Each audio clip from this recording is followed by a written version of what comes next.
hello friends आउ एक blog रे आपण मानक बहुत बहुत स्वागत आ एठी देख पाते सकाळ माने टाइम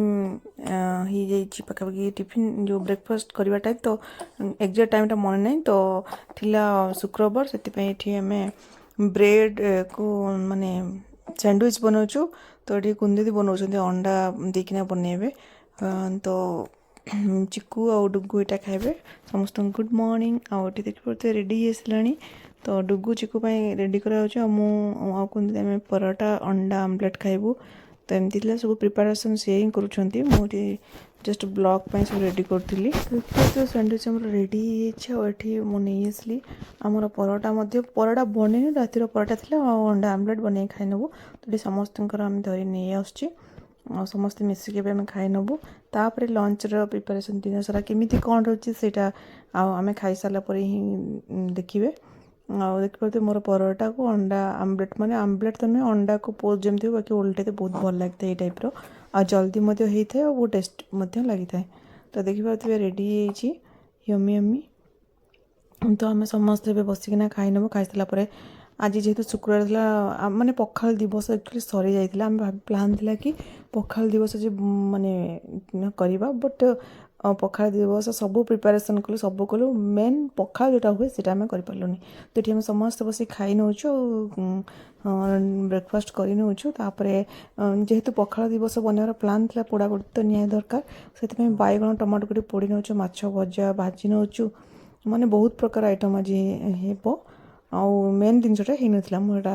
आपण कहली ए पखाड़ा बनईनु बाकी शुकुआ नहीं शुकुआ भी अणाई सोरिष देखिए कराब माछ तरकारी है पुणी माछ को सोरिष देखिए भजा हे तापर शुकुआ भी हम तो सब प्रिपारेसन हो पोड़ा पोड़ी भी हो जाए बिरियानी अनुप नहीं आसते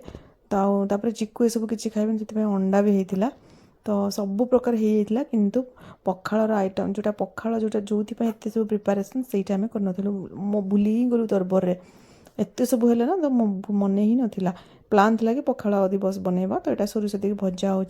बैगण टमाटो पोड़ार चटनी तो लंच थाली देखिए रेडी है अंडा तरकारी कषा टाइप रही भात